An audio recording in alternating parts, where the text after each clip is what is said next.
Hey there, this is Sadie Lockhart, the Community Engagement Manager of Mission Forward. Thanks so much for listening today. And now, a word from the folks who made today's episode possible, the Johnson Foundation at Wingspread. When connection feels harder than ever, division is easy, but progress isn't. The Johnson Foundation at Wingspread brings people together at their historic Frank Lloyd Wright Design campus to convene leaders, communities, and changemakers to tackle today's toughest challenges. From community-centered initiatives to private retreats and executive gatherings, Wingspread is where dialogue turns into action and vision becomes reality. Discover the power of convening at johnsonfdn.org or wingspread.com. That's johnsonfdn.org or wingspread.com. And now, on to the show. We talk a lot about leadership, but presence, that's where the real work happens. Hi, and thanks for joining us for this episode of the Mission Forward podcast. As you know, this season we are taking on hellos and goodbyes and the space between. And this show was designed to be about that space between, when we focus on being present with our community and what it takes to build strong fabric in community to weather headwinds and to reduce the likelihood of hate and division and even simple misunderstanding happening in the first place. And then, 24 hours before we were about to record this show, Americans witnessed another brazen attack of political violence. A prominent public figure speaking publicly on a campus in front of thousands of college students. He was killed before the audience's eyes. And so here we are, back to this place again. As I read the news yesterday, so many news outlets from Reuters, AP, The Washington Post, each one had a way of describing this event, not as an isolated event, but as part of a new dark normal.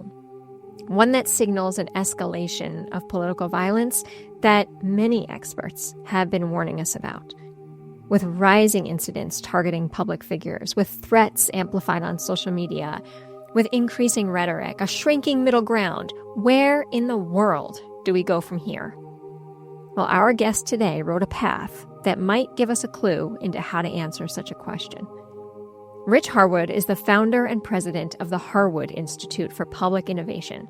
For more than 30 years, he has helped people and communities bridge divides, rebuild trust, and chart a more hopeful civic path forward.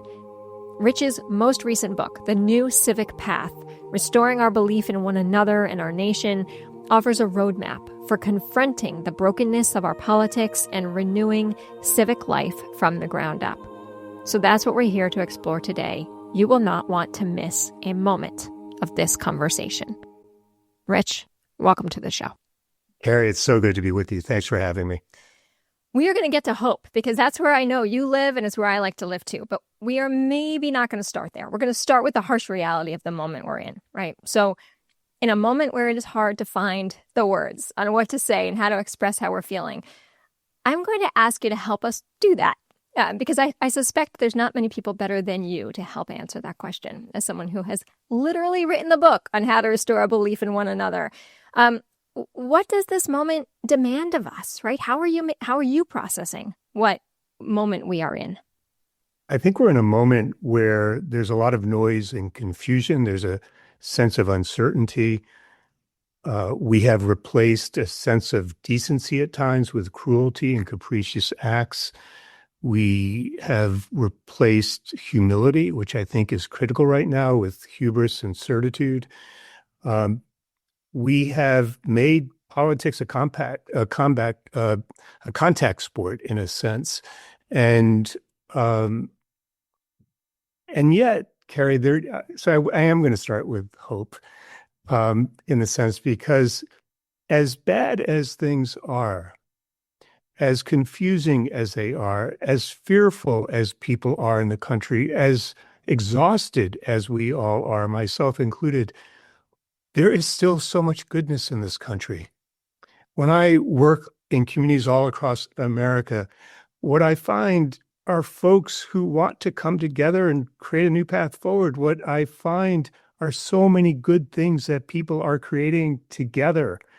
And we have become obsessed with this politics of division when I think there is a deep yearning within most of us to take a different path forward. The question for us is, will we step forward and take this new path together? I happen to believe, as human beings, as members of community, of part of a country, we are meant to go together. We're not meant to be isolated beings. And so the question is, will we step forward? Will we make the active choice? Will we show up for one another and build the kind of community and kind of country that I think so many Americans aspire to help create? It's fascinating because as you talk, I'm brought back to those early days post 9/11 and how the country came together in those days and how we have seen so many times over these 20 plus years, people coming together. How do you hope people do come together? What are you seeing in how people are coming together? Well, if I can just talk first about 9/11, I lost my college roommate in the North Tower. I saw it happen on television when the plane ran into his building and he was in it. And, after 9/11, there were so many people who put decals on their cars, who went to ball games and sang hymns. We were told to go shopping. And we thought that there would be the public will to build a better country. But we forfeited that opportunity through shallow acts. And after each, I was called into Newtown to work with the community after the massacre at Sandy Hook Elementary School. It was the same thing. Over and over again in this country, we grieve for a moment and then we want to sweep our grief under the rug and move forward and pretend nothing ever happened, except to commemorate these things, but then to move on yet again. And I think what's missing, what we need, actually the way I'd like to talk about it, the opportunity that we have as Americans, as fellow human beings, is that we need to focus not just on programs and strategies and initiatives, as important as those things surely are, and my institute has all those things. But what I find is the biggest predictor of whether or not we can move forward together, whether or not we can build something together, whether or not we can be co-producers in our communities and in our lives and in this country, is the health of our very civic culture. And that takes hard work. There is a way to create it. And I think that's where we need to be focused today. If we want real change, if we want to address what I hope we'll get to as the underlying issues that I think exist beneath Charlie Kirk's senseless murder, tragic murder, if we want to ensure that we deal with the inequities and disparities in this country, that everyone has a place, that dignity is upheld, then I know no other way than to focus on our civic culture and rebuild it. And because it's the enabling environment that allows us to come together and get stuff done. Well, can we just go right there? Because we're all ears. What does it look like to focus on our civic culture? Well, it means, we've, as an organization, we've over 40 years now, I didn't start with this idea. This is something that I learned over time and bumped into, really, honestly, Carrie, is what I discovered is that through research and then practical on-the-ground work is that there are 9 factors that make up civic culture that are instrumental. We can actually create them. And we can create them while we're doing the work that we need to do that focuses on what matters to people. And so some of the factors include that, we need seed beds of social gathering places because they help us create trust. We need organized spaces for interaction in our communities. We need leaders at different layers of our communities, but they need certain qualities in order to hold our trust. We need catalytic organizations. We have tons of service organizations. We don't have nearly enough catalytic organizations that are boundary spanning, that make it their mission to bring people together across dividing lines, that help incubate ideas and don't hold on to them, but spin them off for others to take and run with. We need a different set of norms in our communities around a whole lot of things. The narratives that we have, I know this is really important probably to your work, but the narratives that we have, the ingrained narratives that, we find is the greatest hidden factor to whether that communities move forward, right?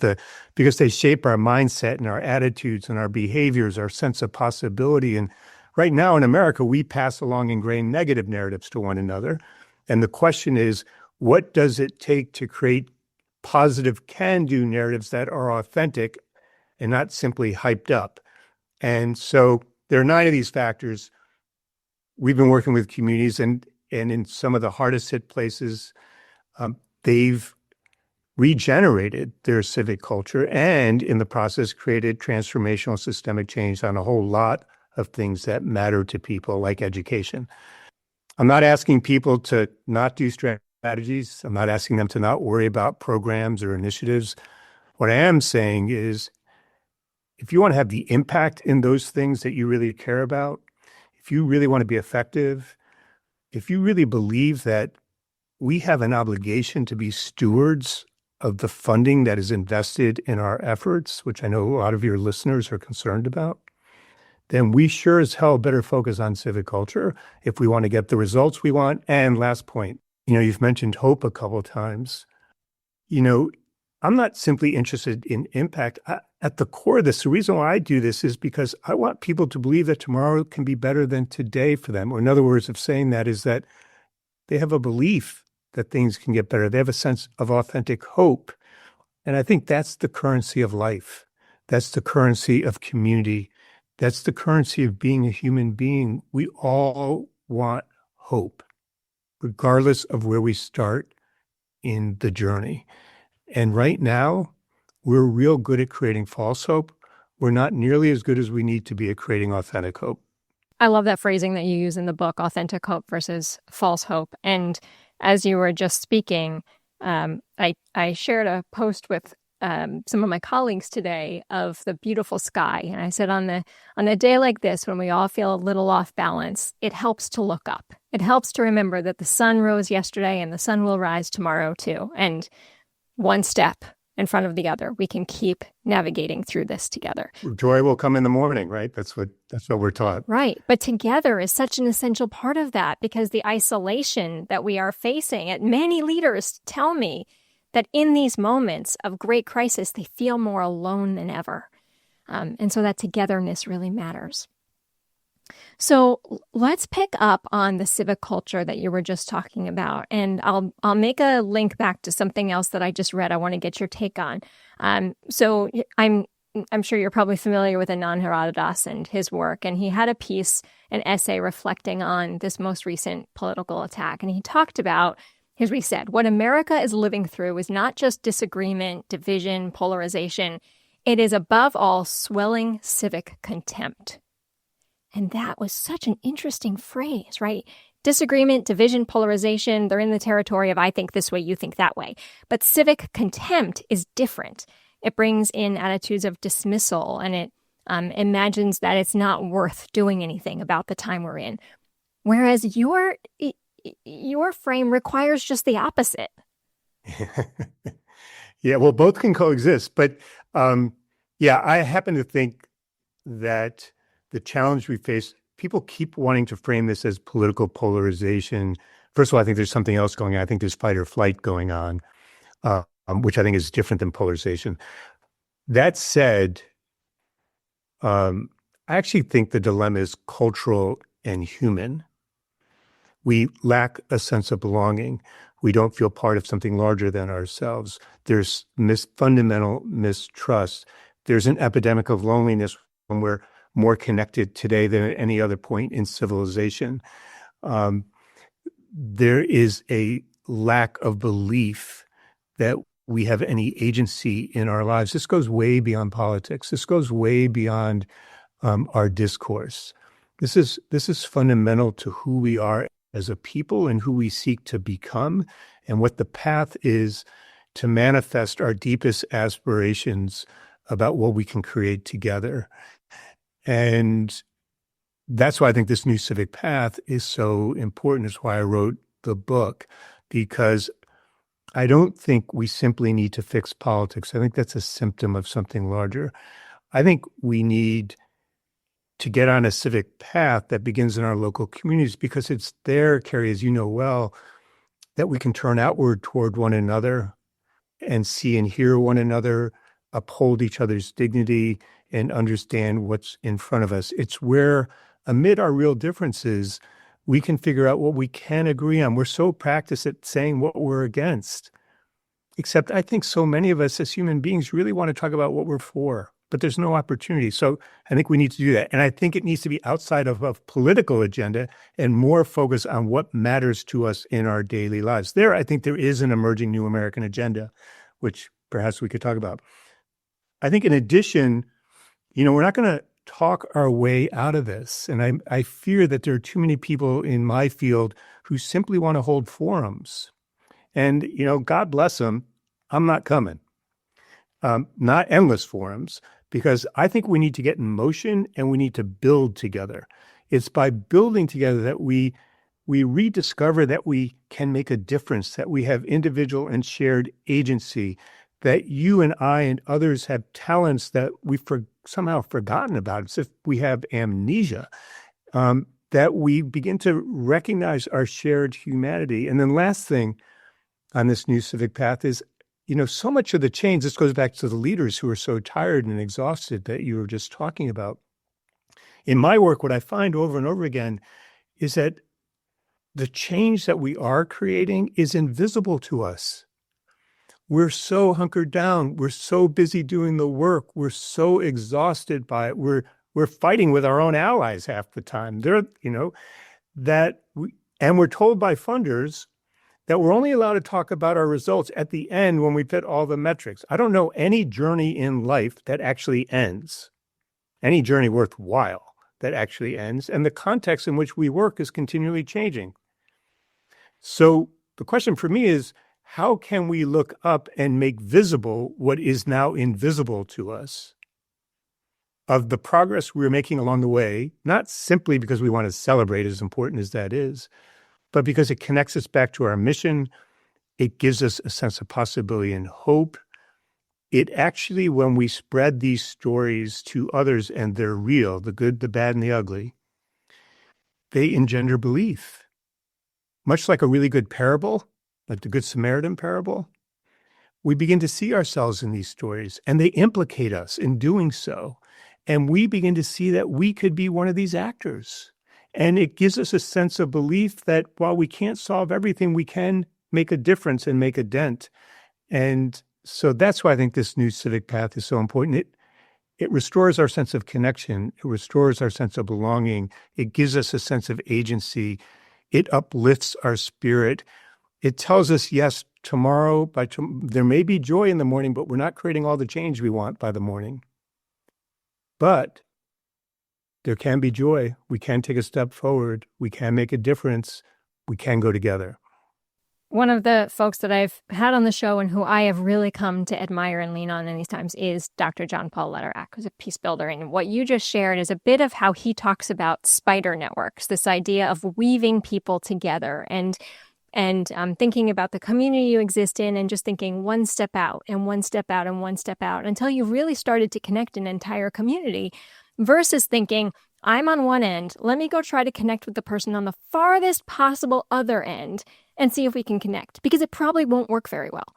But if you start to kind of work at the middle and work your way out, you actually will bring a community together. And it sounds like that's a lot of the work you've been doing, is how do you pull communities together and weave communities together and build those deeper bonds? Yeah, absolutely. And, we have 4 mantras in our work, one of which is start small to go big. And the idea is that when we've looked at all the change that people have created using our approach, it always started with a small, look, I want systemic change, right? I want big change. But it always started with a small action that helped to catalyze and unleash a chain reaction of actions and ripple effects that grew over time. And in growing over time, this approach that we call turning outward, not only took root and grew and spread in that chain reaction, but then it jumped to other networks, adjacent networks. And that as it jumped, you have this, what John Paul would call this spider network effect, or I think that's the phrase you use. And what we find in our work, like in Reading, Pennsylvania, where we've been working, is the approach, this mindset and set of practices that we teach people spreads like a positive contagion.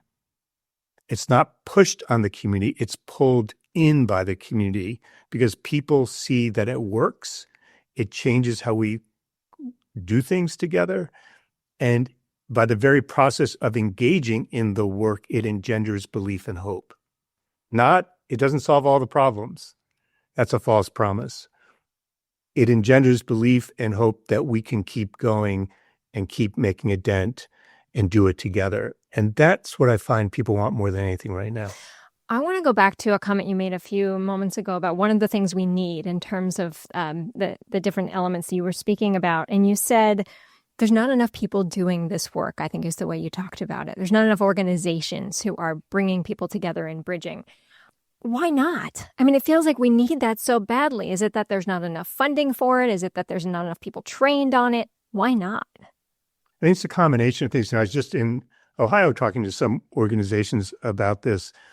And one of the leaders I was speaking with, who's nationally known, I think she's like fantastic. I really admire what she does. But, in a moment of quietude, she turned to me and she said, Rich, because of what's happening, because of the tone of our society, my funders, heads a nonprofit, my funders are fearful of us stepping out too much. They don't want to be associated with certain things. They're afraid to support certain kinds of change. They don't want us to do anything that's too messy.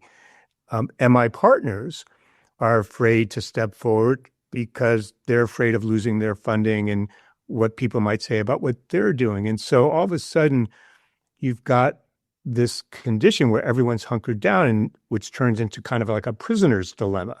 Like, if I step forward, will you come with me? Which is required if we're going to go together. So I think that's one thing. I think there are lots of other things that, I and yourself and others have written about the over-professionalization of organizations, the distorting effects that metrics can have on organizations, the ways in which funders come in for 1 or 2, maybe 3 years, and then go off to some new fad. I've been doing this work for almost 40 years. I have a list of over 15 or 18 fads that I've had to weather during this work, which, is hard to do. So I think there are a number of things here, but I always like to turn to, so what can we do? And to me, what we can do, and what I said to this leader in Ohio is, look, you don't need to take on the world, and you ought not to. You need to think about what does your mission call you to do? You need to think about how much risk can your organization tolerate? You need to think about how much risk as an individual leader can you tolerate, just within your body and within your psychology can you tolerate? And then when you think about those things, figure out what you can do. Figure out how you can step forward. Figure out not how you're going to bring everyone around the table. That's a kiss of death anyway. Figure out who's ready to roll and just go with them right now.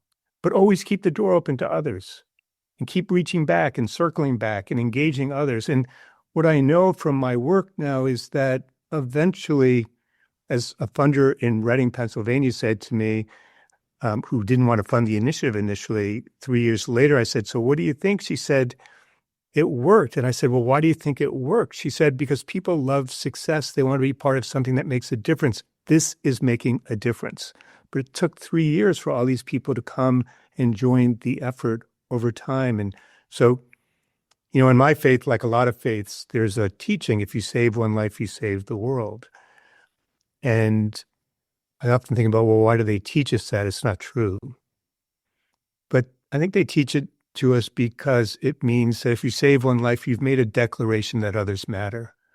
That if you save one life, you've stepped forward. That if you save one life, you see and hear others. That if you save one life, you've made a down payment. That if you save one life, you value the universality of life and of people and of humanity. And so what I say to folks like the person in Ohio is just save one life. That's all you got to do. Then you'll figure out the next step. I'm going to go back to this book. We only have a couple minutes left. And so one of the themes I hear so loudly in what you write and in what you say is having a path forward matters, believing in a path forward matters, going it together matters. When you have seen organizations take up this path and move it forward, right? I imagine it's not just an organizational leader who says, all right, let's implement this. Let's do it inside our own little organization and let's go with it. But there are people coming together, building partnerships across different parts of a community. Give us maybe an example of how you see a community putting a new civic path into practice. I'll just go back to Reading, Pennsylvania. When we started working there, they had been declared the poorest community in America 10 years previous. They were once predominantly all white. They are now 70% Latino. The community has a high level of poverty. There are a lot of folks who don't speak English as their native language, if they speak it at all.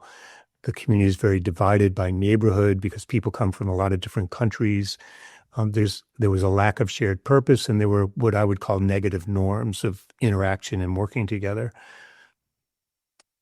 We worked with the community at the height of the culture war on education, critical race theory, DEI, school board recalls, book banning, and everyone said you'll never be able to work on education, particularly educational equity at this point.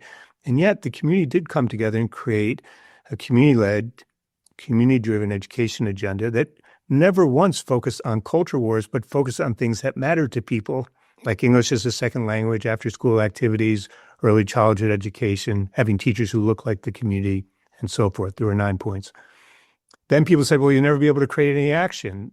And we said, well, let's see what happens. And so people came out and wanted to work together, and they decided to work in 3 areas of those 9 areas. And lo and behold, they began to create these chain reactions around English as a second language, which created systemic transformational change, which I write about in the book. We have a separate report on our website just about Reading. And so because we don't have much time, what I would say is they did get on a new civic path. And not only that, we tend to spend 2 to 3 years when we do deep community work like that. We do a lot of other things, but we tend to spend 3 years with the community. Our part of it ended about 6 or 8 months ago. This work has taken off with greater momentum, with greater depth than when we were working with them. And that's always the case. Because if you focus on civic culture combined with what matters to people, you're both making progress and creating proof along the way. You're able to send signals to people that change is occurring. You're creating an upward sloping curve that has increasing momentum, not diminishing momentum. And more people want to join. And now you have an enabling environment that can support the change that keeps growing. And the good folks are Reading. I'm going back up there in a few weeks. I get very attached to the folks that we work with because they inspire me so much. Because in so many of the communities I work in, people have been written off. We've been told that because their education levels aren't high, or because they don't speak English as a native language, or because they're poor, that somehow they don't have the capabilities, they don't have the innate talent to create, that they don't have aspirations to create a better life for themselves and their families, their neighborhoods, their communities. And all of it is false. And it's dangerously false. It typecasts people. It stereotypes people. It creates preconceived notions about people. It sentences people to a lack of hope and possibility for their own futures. And so when I work with folks like in Reading or in Jackson, Mississippi, or in Selma, Alabama, which I just got back from, or in Northern California where there are militia running around, these places are just remarkable, and the people are remarkable. And it's why your point about civic contempt, yes, that does exist, but let us not forget and let us remind ourselves that amid the despair and the contempt and the silliness of our politics and our civic life, that beneath that and hidden from us is a goodness, is a deep goodness that we simply have to see again and tap into and harness our collective energy to move forward. And it's possible. It's not a utopian vision. I don't have time for utopian visions. It's a practical way forward that people want to take together. Rich, you are very good at what you do. You are very good at bringing people along. Even when I came into this conversation thinking, is really the Civic Path going to be what we need? Well, you paint a very clear vision that it is. I also appreciate there's a lot of the work I do is reminding people about the limiting factors of the stories that we tell and not to be held back by the limiting factors, particularly if you are a nonprofit who is presenting what you do, that not to limit the value and the innate talent that is in that community to begin with. So I really appreciate the way that you just talked about those stories. We've got time for one more question. And as someone who loves words and wrote a book called More Than Words, I love the phrase you use called enough is enough, because I love the many meanings of it, right? Enough is enough. We've said it many times. We say it every time there is an act of political violence or a mass shooting. Enough is enough. We won't do this again. But then you also turn that phrase and you say, enough is enough. So talk to me a little bit about that phrase. Well, I think, yeah, it's partly an expression. I love words too. It's partly an expression of, I've had enough. Like, let's stop. So it's a declaration of intent. Let's stop. We need to stop. Enough also is, I don't have enough. We don't have enough. And, in as you know, part of how I use the word is to say enough time to build. So it's, we've had enough, we need more, and we're going to have to come together and build together. And then the other part is, I'm Jewish, so at Passover there's a song, Dayenu, enough. It would have been enough. It would have been enough if God did this or if God did that. And whether in my faith or in our community work, I don't think people, while we all want education to be better for everyone, but everyone knows, given our current conditions, and it took us a generation or two or more to get to the place we are, let's say with education, that we're not going to turn around schools by tomorrow. We're not going to create this transformational change because we got a 3-year grant from some foundation. It's like, let's stop that. Enough of that.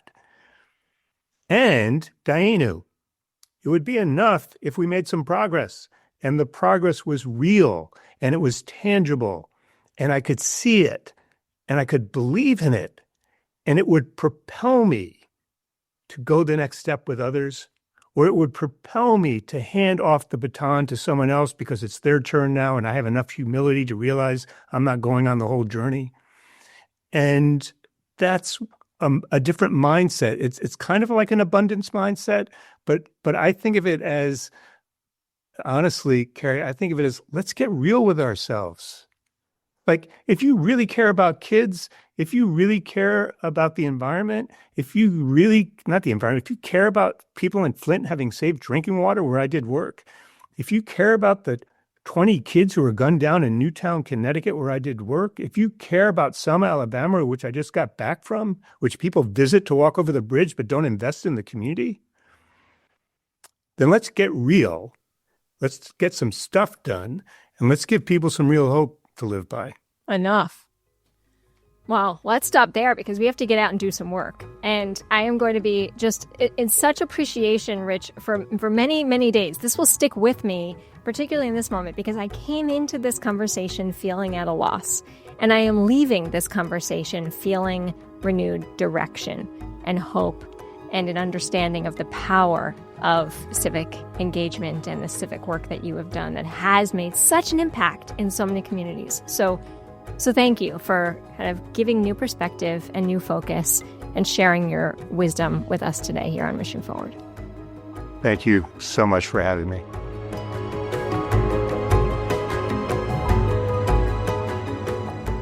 And that brings us to the end of another episode of the Mission Forward podcast.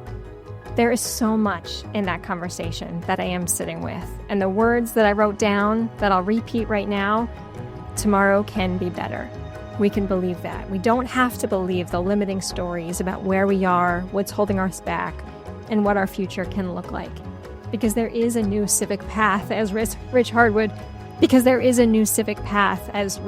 shared with us today, that gives us direction and focus, and honestly, what we need to be able to move forward, to restore our belief in one another and our nation. So, Rich Harwood, thank you for your time and insights today. And for all of you, wherever you are and wherever you're going, may it be a mission forward.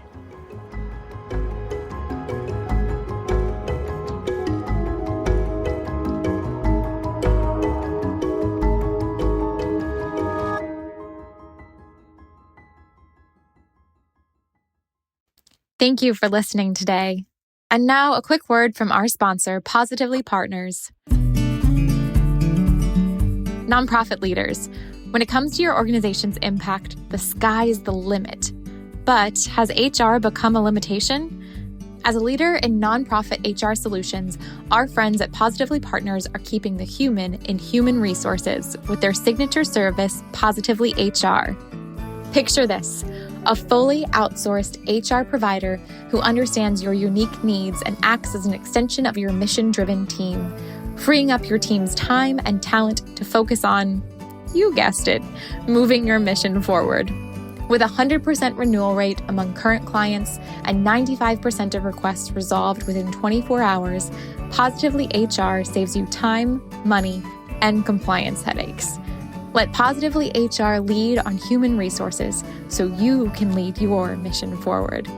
Say hello to a better HR solution at positivelypartners.org. That's positivelypartners.org.